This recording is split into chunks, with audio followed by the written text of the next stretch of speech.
Spokesperson report, 522nd, in front of the U.S. Embassy in Seoul. Let us put an end to aggressive imperialist forces who are plotting World War III. First, the aggressive nature of G7 summit is becoming more obvious. According to the media, Ukrainian President Zelensky will attend the G7 meeting in person. Zelensky, a neo-Nazi and a war profiteer, he is a war criminal who has provoked the aggression against Russia as a war puppet of the aggressive U.S. forces and has massacred Russian residents in Ukraine. The fact that this man will attend the G7 meeting is a clear declaration of war against Russia and an extremely provocative and reckless behavior against Russia. The G7 meeting, which brings together the aggressive imperialist forces and pro-U.S. warmongers, is unleashing not only the nuclear war in the Korean Peninsula and East Asia, but also a third world war. Second, the imperialist countries are shooting themselves in the foot by announcing economic sanctions against Russia, again at the G7 summit.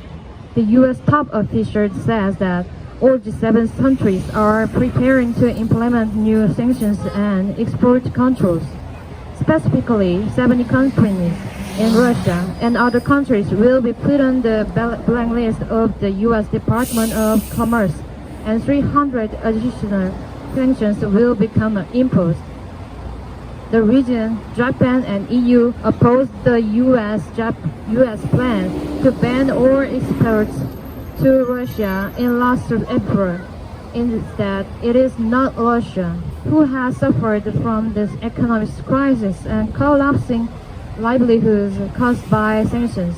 Last summer, Viktor Orban, Prime Minister of Hungary, likened the sanctions against Russia to the European Union shooting himself in the lungs. The aggressive imperialist countries are again blindly shooting themselves in the lungs.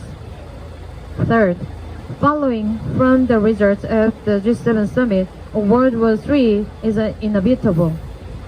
The aggressive powers led by the U.S. imperialism are planning to prolong the war by turning Ukraine into an exhibition for weapons of mass destruction.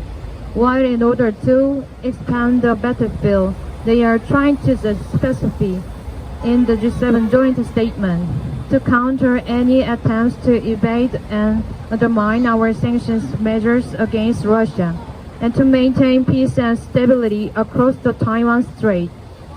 In addition, the main topics of the USA, Japan, South Korea summit will be about sharing real-time North Korean missile information and strengthening trilateral joint military exercises for preemptive strike on North Korea's nuclear weapons. The manipulation of the new Cold War, targeting North Korea, China, and Russia, will lead to the nuclear war on the Korean Peninsula and in East Asia, and will also drive the people of the world into the devastation of nuclear war. It is time for the Korean people and all the people of the world to rise up in the anti-imperialist, anti-U.S. struggle, to put an end to U.S. imperialism and the aggressive forces, and to prevent World War III. May 20, 2023, in front of the U.S. Embassy in Seoul. Spokesperson official, the People's Democratic Party.